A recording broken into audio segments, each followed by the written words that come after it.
Assalamualaikum warahmatullahi wabarakatuh. Selamat pagi adik-adik. Gimana kabarnya adik-adik? Semoga adik-adik dalam keadaan sehat selalu.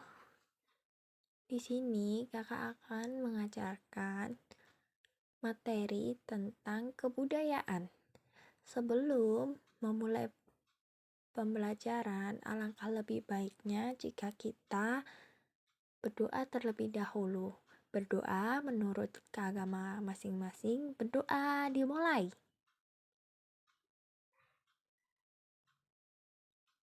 Berdoa selesai.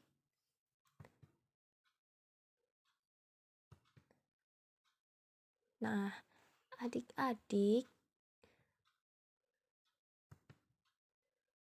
adakah yang mengetahui pengertian kebudayaan atau keberagaman?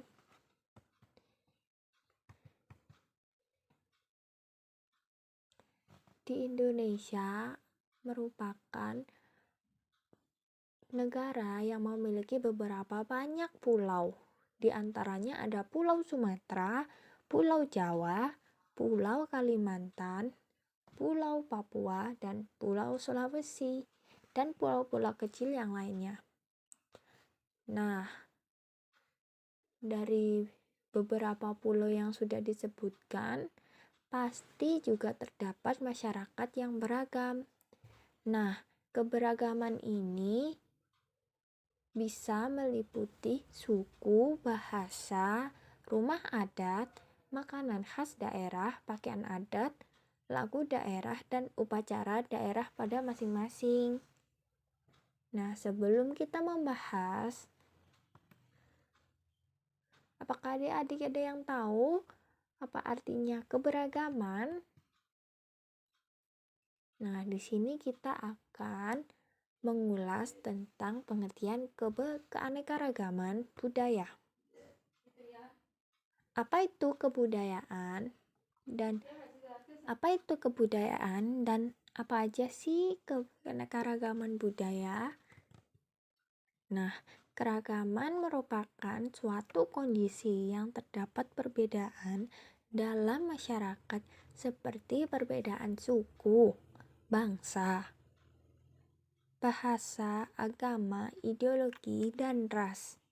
Keanekaragaman merupakan pencetus semboyan kita yaitu Bhinneka Tunggal Ika, yang berarti berbeda-beda tetapi tetap satu jua.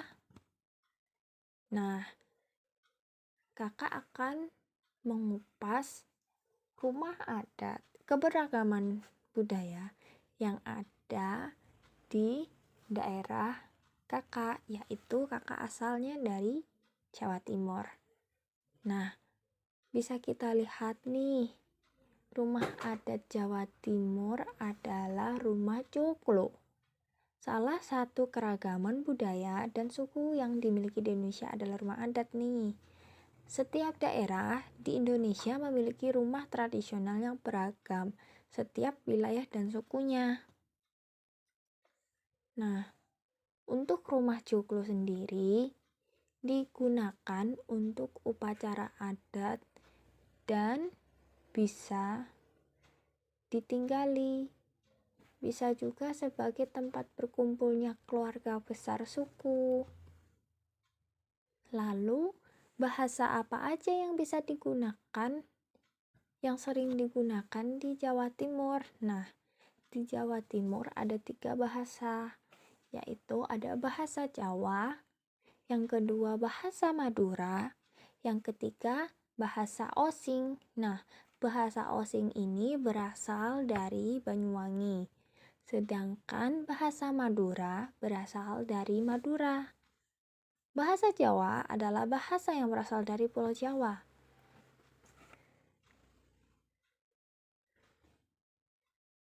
Nah,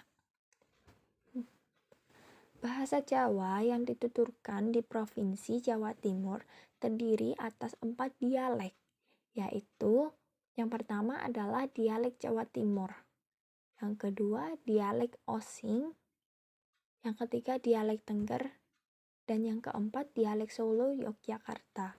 Dialek Jawa Timur menyebar di sekitar Surabaya ke arah timur sampai ke Jember, ke arah utara sampai Kabupaten Malang, dan ke arah barat sampai Bojonegoro. Dialek Osing dituturkan di Kabupaten Banyuwangi, khususnya di Kecamatan Banyuwangi, Srono, dan Kalipuro.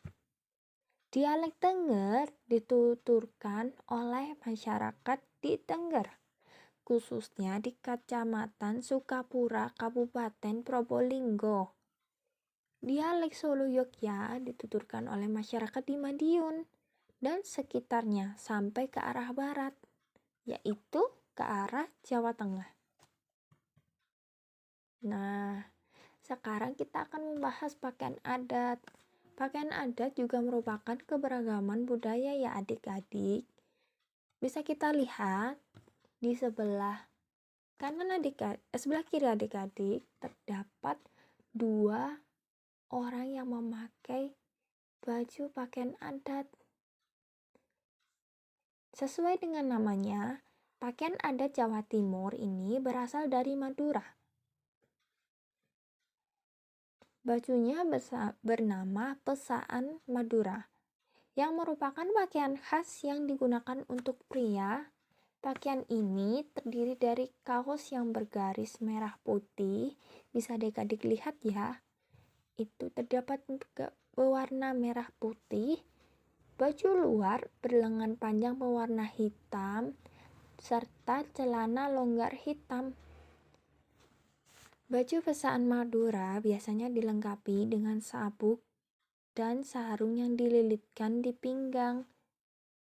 Bagian kepala dilengkapi dengan aksesoris odeng.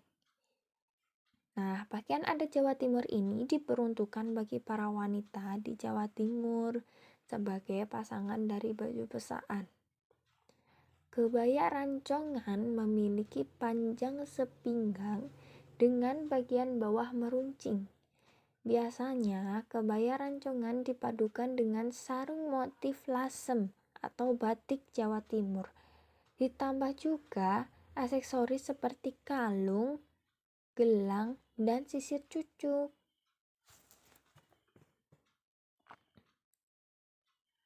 Tarian adat.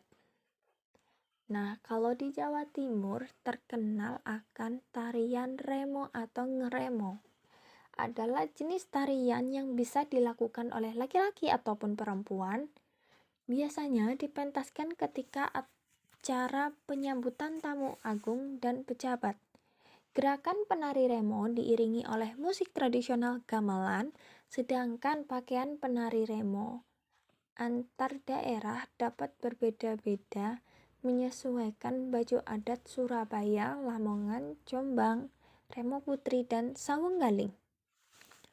Selain digunakan untuk menyambut tamu, tarian ini juga sering disebut sebagai tari ludruk karena awalnya berfungsi sebagai pembukaan kesenian ludruk.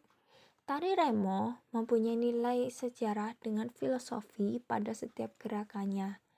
Oleh sebab itu, tari ini menjadi salah satu jenis tarian yang unik. Upacara adat di Jawa Timur sangat terkenal sekali, yaitu upacara adat Kasada Bromo yang berada di Gunung Bromo. Adakah adik-adik yang tahu? Nah, Kasada Bromo ini bisa disebut juga Yagna Kasada yang merupakan ritual adat yang digelar oleh orang-orang suku Tengger Bromo, Jawa Timur. Upacara adat Kasada Bromo diadakan setiap setahun sekali saat datangnya bulan purnama pada bulan Kasada atau Kasepuh atau K10 menurut kalender Jawa. Namun, menurut kalender Tengger, upacara dilakukan pada bulan ke-12, yaitu bulan Desember.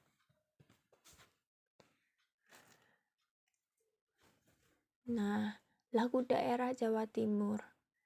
Sebenarnya di daerah Jawa Timur memiliki banyak jenis macam-macam lagu daerah. Nah, ini bisa kita ambil salah satunya dari 3 lagu tersebut. Ada yang berjudul Rek Ayo Rek, ada yang berjudul Karapan Sapi, ada yang berjudul Tanduk Mojang. Nah, pada slide selanjutnya, adik-adik akan mendengarkan contoh lagu beserta instrumennya Rek Ayo Rek.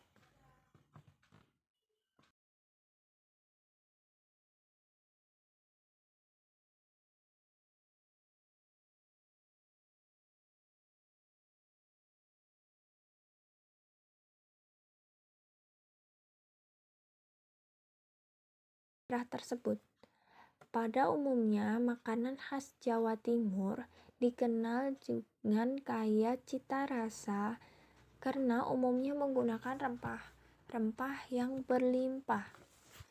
Makanan khas Jawa Timur yaitu ada lontong balap, ada pecel, ada rujak cingur.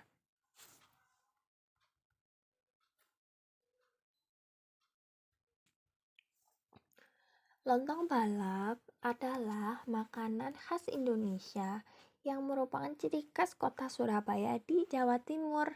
Makanan ini terdiri dari lontong, toge, tahu goreng, leto, bawang goreng, kecap, dan sambal. Dan tak lupa pula ada kerang dan juga saus kacang. Pecel atau pecal merupakan makanan berasal dari Pulau Jawa juga ya adik-adik. Makanan ini biasanya dihidangkan dengan bumbu sambal kacang sebagai bahan utamanya dan dicampur dengan aneka jenis sayuran.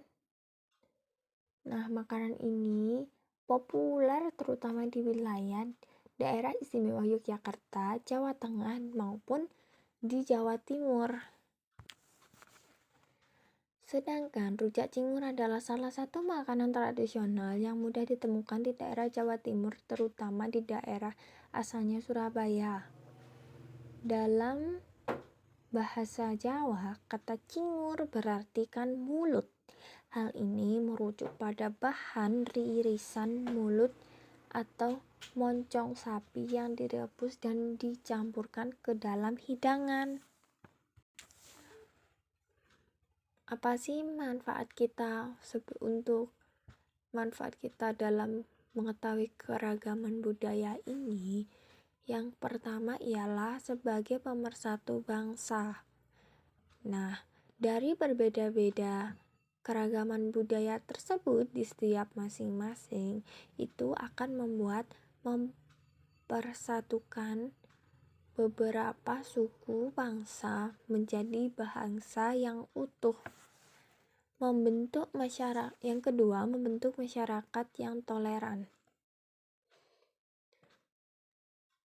Membentuk masyarakat yang toleran terhadap keragaman jenis budaya yang ada di daerah sekitar. Yang ketiga, sebagai objek wisata di setiap daerah. Nah, contohnya seperti Pulau Bali yang memanfaatkan budayanya seperti memamerkan pertunjukan, tarian, dan budaya yang ada di daerah Bali. Yang keempat, masyarakat kaya akan pengetahuan akan kebudayaan. Ada yang rekam ya?